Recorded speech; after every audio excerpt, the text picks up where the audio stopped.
تقریباً 50 سال جدوجہد کرتی رہی اپنی وراثت کے لیے. بہت شکر گزار ہیں ہم اعلیٰ عدلیہ کے 50 سال بعد اس عورت کو شاید انصاف مل رہا ہے. مگر مانیں کہ جس کام کے لیے، جس ذمہ داری کے لیے آپ ادھر بیٹھے ہو، آج کل وہ ذمہ داری پورا نہیں ہو رہا. اور اگر ہم چاہتے ہیں کہ اس عدالتی نظام کو طاقتور بنائیں، اگر ہم چاہتے ہیں کہ ہمارے شہریوں کو فوری اور جلدی انصاف ملے، اگر ہم چاہتے ہیں کہ کسی صوبوں کا درمیان کوئی فرق نہ رہے، اور یہ سب سے اہم بات ہے، تو پھر آئینی عدالت، آئینی وفاقی عدالت ضروری ہے، مجبوری ہے. اب آپ اس لحاظ سے دیکھ لیں کہ ہمارا جو پارلیمانی نظام ہے، وہاں بھی وفاق کا بیلنس رکھنے کے لیے تمام صوبوں کو ایک پار پہ رکھنے کے لیے ایک تو obviously آپ کا نیشنل اسمبلی ہے جہاں ڈائریکٹلی الیکٹڈ ممبرز ہے، اور دوسرا ہم نے سینٹ آف پاکستان، ایک ہاؤس آف دا فیڈریشن ان کے اوپر بٹھائے ہیں کہ وہاں تمام صوبے کے برابر کا نمائندگی ہو، تاکہ کسی ایک صوبہ کسی دوسرا صوبہ پہ حاوی نہ ہو سکے. اور عدالتی نظام میں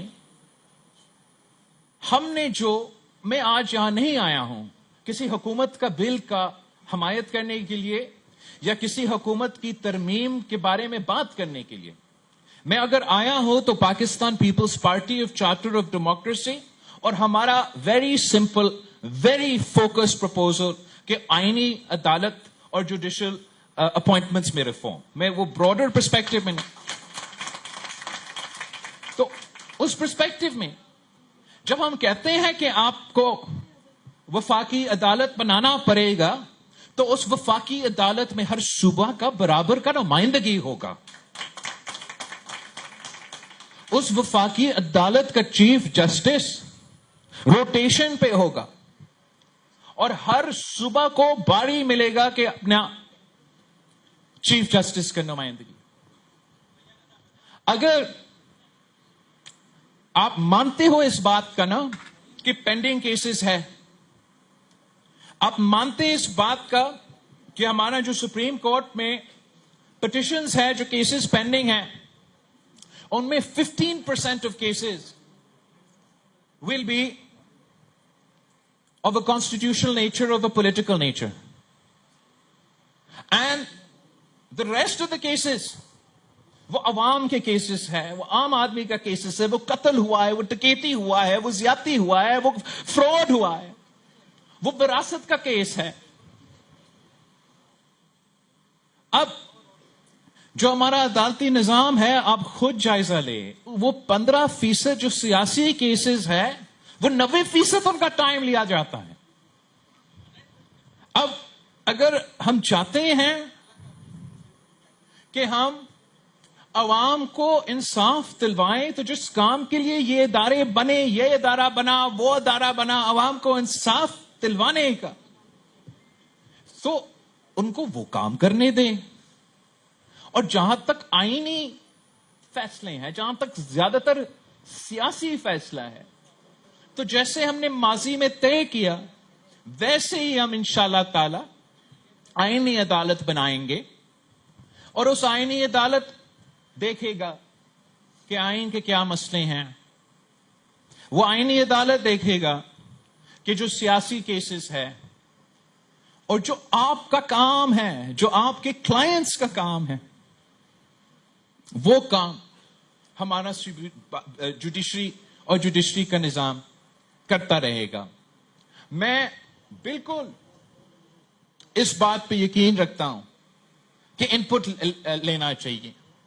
ہم تو آج سے نہیں، افتخار چودھری کا زمانہ سے ان پٹ لیتے آ رہے ہیں. آپ ہر سپریم کورٹ بار کا الیکشن دیکھیں، ہر تقریر دیکھیں، عاصمہ جہانگیر کا ہر کانفرنس دیکھیں، آپ فرت اللہ بابر ہو, رضا ہو, باقی جو ہم جوڈیشری ریفارمز کی سیمینارز کرتے رہے, وہ ان کا آؤٹ پٹ دیکھے. ہر کسی تقریر میں ہمارا کانسٹیٹیوشنل کورٹ کا ذکر ہے, ہمارا جوڈیشل ریفارم کا ذکر ہے. یہ کوئی نیا چیز نہیں ہے. یہ ان لوگوں کے لیے نئی بات ہے جن کے لیے تاریخ یہ اپریل 2021 سے شروع ہو جاتا ہے اور عدم اعتماد سے شروع ہو جاتا ہے. جن کے لیے تاریخ 1947 سے شروع ہوتا ہے پاکستان کا, ان کے لیے یہ بہت ہی پرانا مطالبہ ہے. For the legal fraternity and for the political, the development of jurisprudence in Pakistan, آپ دو میجر constitutional sections پہ میں بات کرنا چاہوں گا. ایک 58(2)B اور دوسرا 63(A).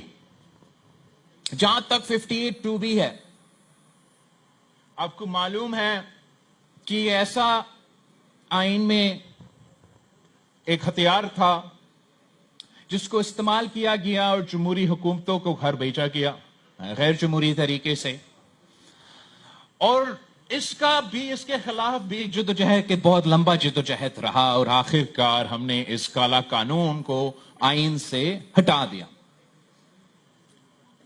افسوس کے ساتھ کہ وہی 58(2)B کا پاور عدالت نے اپنے پاس رکھ لیا, اور آپ نے دیکھا کس طریقے سے کہ چاہ وہ یوسف رضا گیلانی صاحب ہو, چاہ وہ میاں محمد نواز شریف صاحب ہو, جو عوام کا طاقت تھا, جس کو ہم نے سمجھا 58(2)B کو ہم نے ہٹا کے صدر سے لے لیا, واپس پارلیمان کو عوام کو دلوا دیا, عدالت نے وہ طاقت استعمال کرنا شروع کر دیا.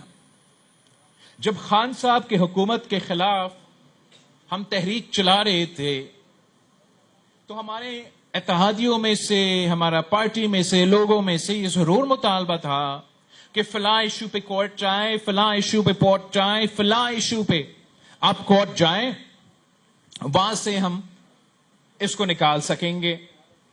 مگر پاکستان پیپلز پارٹی کا موقف یہی تھا کہ ہم عدالت کے دروازے کے تھرو, عدالت کا یہ 58(2)B کا اختیار کے ساتھ اس کو گھر نہیں بھیجنا چاہتے ہیں, نہ ہی ہم کسی گیٹ نمبر 4 پہ کھٹکھٹا کے اس کو گھر بھیجنا چاہتے ہیں.